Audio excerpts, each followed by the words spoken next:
दोस्तों, क्या आपको भी अपनी बिंदियाँ मिरर में चिपकाने की आदत है? आप ऐसी गलती करते हैं? मिरर आप अपने घर में किस दिशा में लगाएं? क्या मिरर हम किसी को उपहार दे सकते हैं कि नहीं? यदि नहीं दे सकते हैं तो जब हमारे घर में हमारी बहन बेटियों का विवाह होता है तो हम लोग मिरर क्यों देते हैं? वहीं पर गलत दिशा में लगा आईना हमारे जीवन में क्या प्रभाव लेकर आता है? क्या मिरर से कोई हम विशेष उपाय कर सकते हैं? बहुत सारी बातें आज की इस वीडियो में मिरर यानी कि शीशा, आईना, आप जो भी बोलते हैं उससे संबंधित होने वाली है। तो वीडियो बहुत ही इंटरेस्टिंग और हेल्पफुल होगी, तो आप इन तक बने रहें। दोस्तों, मिरर सबके घर में होता है, चाहे छोटा हो या बड़ा हो। मिरर का संबंध किस ग्रह से होता है, पहले हम ये जान लेते हैं। तो देखिए, मिरर में हम अपनी सुंदरता को देखते हैं, अपने चेहरे को देखते हैं, अपने प्रतिबिंब को देखते हैं, और जिस तरह से हमारा चेहरा हमको दिखाई देता है ना, हमारा मन उसी तरह से रिएक्ट करता है। तो कहीं ना कहीं इसका संबंध शुक्र ग्रह से है, यानी सुंदरता से है, और वहीं पर मन से है, यानी कि चंद्रमा। चंद्र और शुक्र दोनों ग्रह को रिप्रेजेंट करता है ये मिरर, आईना यानी कि शीशा। अब इतना महत्वपूर्ण है ये आईना, तो इसका प्रभाव तो हमारे जीवन में होगा ही होगा। तो आपको इसे सही दिशा में लगाना चाहिए। तो किस दिशा में हम लगाएं ये हम जान लेते हैं।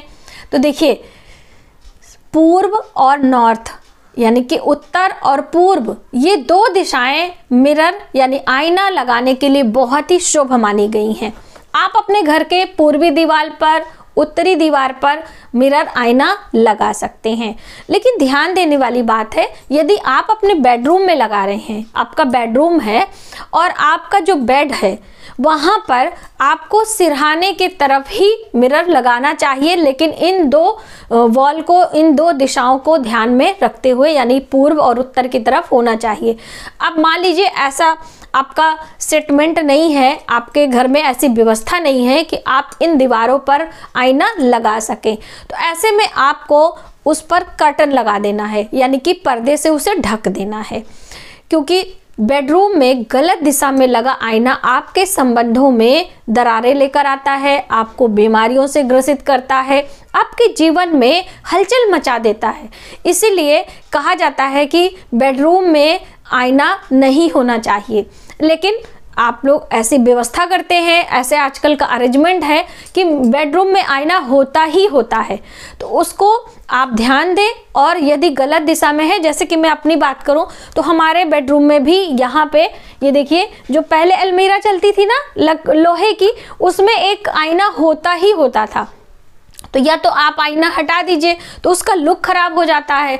तो गलत दिशा में आईना या बेडरूम में आईना है तो इस तरह से आपको एक कर्टन लगा देना। तो मैंने यहाँ पे एक कर्टन लगाया है, इससे हम ढक देते हैं और इसका इस्तेमाल भी हम नहीं करते हैं। तो इस तरह से आप एक कर्टन, एक पर्दा लगा दीजिए जिससे उसमें आपका प्रतिबिंब दिखाई ना दे।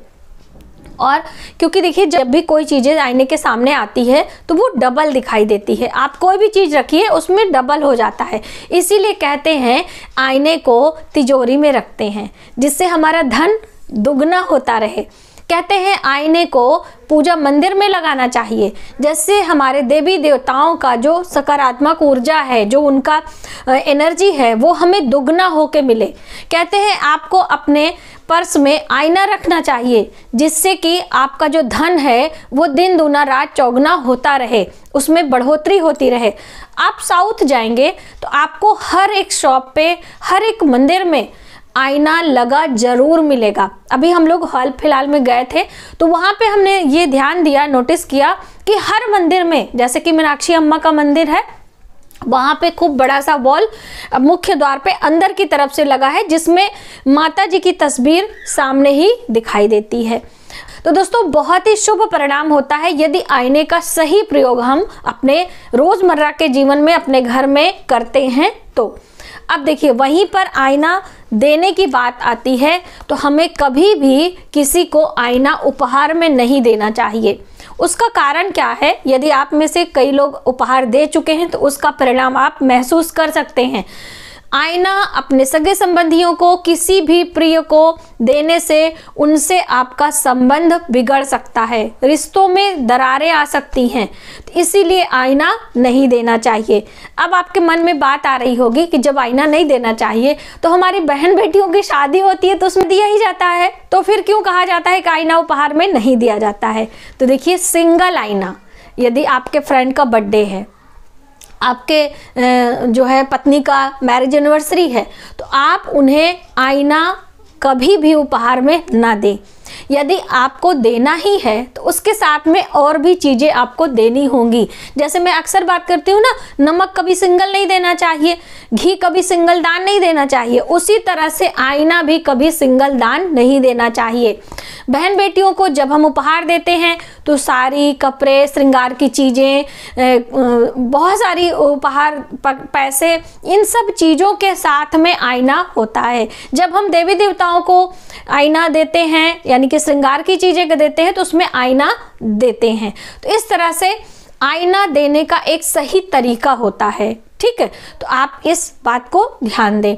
वहीं पर आईना, घर से जब हम निकलते हैं तो आईना देखकर जाने की प्रथा है। किस दिन? हर दिन नहीं। जैसे 7 दिन की हम बात करें, रवि को पान, सोम को दर्पण, मंगल को गुड़ धनिया अर्पण, तो इस तरह से रविवार को पान खा के जाने की प्रथा है, सोमवार को दर्पण देखकर जाने की प्रथा है। आपकी यात्रा शुभ और मंगलमय बताई जाती है।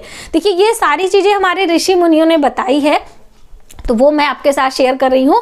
तो सोमवार के दिन यदि आप दर्पण देखकर किसी विशेष कार्य के लिए जा रहे हैं, यदि जाएंगे तो आपका कार्य 101% संपूर्ण होता है, उसमें कोई बाधा विघ्न नहीं आता है। वहीं पर मिरर कभी भी गंदा नहीं होना चाहिए। जैसे मैंने बिंदी की बात करी ना, कि महिलाओं की आदत होती है कि बाथरूम में शीशे के ऊपर बिंदी चिपका दिया, अपने ड्रेसिंग रूम में जाती हैं, बिंदी उठा के चिपका देती हैं, तो इससे क्या होता है कि मिरर आपका गंदा होता है और उस मिरर को साफ करने में आपको घंटों मेहनत करनी पड़ती है। तो इस तरह के कार्य आप ना करें। आईने को, शीशे को कभी गंदा नहीं करना चाहिए, वरना हमारे जीवन में धूल जमने लगती है, गंदगी जमने लगती है, हमारा जो शुक्र होता है वो कहीं ना कहीं मंदा होने लगता है। तो इस बात का आपको ध्यान रखना है। वहीं पर यदि आपने ये गलती करी दी है तो कैसे उसको साफ करें, क्योंकि जो बिंदी का स्टिक होता है बहुत स्ट्रांग होता है और वो छूटता नहीं है।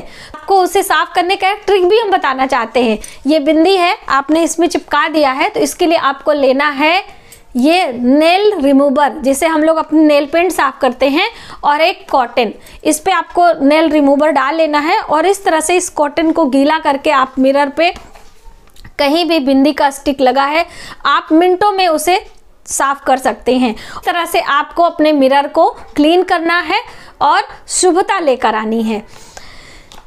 मिरर को सही दिशा में लगाने की बात आपने जानी। गलत दिशा में लगा है मिरर तो आपको उसे कर्टन से ढक देना है, कभी किसी को दान नहीं देना है। अपने पूजा मंदिर में, अपने तिजोरी में, अपने पैसे रुपए रखने के स्थान पे आपको मिरर यानी कि आईना जरूर रखना है। एक छोटू सा आईना, मेरा पर्स जो उसका है हैंडबैग का कलेक्शन है, वो वाली वीडियो आप देखेंगे तो उसमें मैंने आपको दिखाया छोटा सा आईना हम रखते हैं। वहीं पर दोस्तों, आपको टूटा हुआ आईना अपने घर में बिल्कुल भी नहीं रखना चाहिए। यदि आपका आईना टूट गया है तो उसे आपको फिर से छोटे टुकड़ों में फ्रेम करा लेना चाहिए और अपने इस्तेमाल के लिए रखना चाहिए, वरना उसे घर से निकाल देना चाहिए। दोस्तों, चलते चलते आपको आईने का एक बहुत ही अच्छा जादुई प्रयोग भी हम बताना चाहेंगे। आईने के सामने तो आपको एक दीप लगा के जरूर रखना चाहिए, इससे आपके जीवन में प्रकाश आती है। जैसे कि कभी भी अंधेरे कमरे में हमें आईना नहीं लगाना चाहिए, उजाले कमरे में ही आईना लगाने की बात कही गई है, क्योंकि आईने के सामने हमें जो कुछ भी आता है वो डबल हो जाता है। यदि अंधेरे कमरे में आईना लगाते हैं तो हमारे जीवन में अंधकार अधिक हो जाएगा, इसीलिए आईने के सामने दीप लगाने की बात कही गई है। तो आप दीप लगाएं और अपने जीवन में प्रकाश फैलाएं। और जब आपका कभी रोने का दिल करे, जब आपका कभी चुगली करने का मन करे, जब आपका कभी किसी से लड़ाई करने का मन करे, तो आपको फटाफट से आईने के सामने आ जाना है और अपनी दिल की भड़ास निकाल लेना है। इस तरह से करने से आपका मन हल्का हो जाएगा, आप प्रसन्नचित हो जाएंगे और उस व्यक्ति के सामने आप ये कार्य नहीं करेंगे तो उससे आपके रिश्तों में खटास भी नहीं आएगी। खास तौर से जो पत्नियां होती हैं वो अपने दिल की सारी बातें आपको आईने के सामने कहनी चाहिए, और अपने जीवन में जो लक्ष्य प्राप्त करना है वो भी आपको आईने के सामने कहना चाहिए। कहते हैं ऐसा करने से वो लक्ष्य की प्राप्ति हमें बहुत जल्द होती है। तो इन छोटी छोटी बातों का ध्यान रखते हुए आप भी अपने घर में आईने का सही प्रयोग करें, सही दिशा में लगाएं, और यदि दान देना चाहते हैं तो इन बातों का ध्यान रखते। मिलते हैं नई जानकारी के साथ नए वीडियो में, तब तक आप अपना ख्याल रखें। जय माता दी।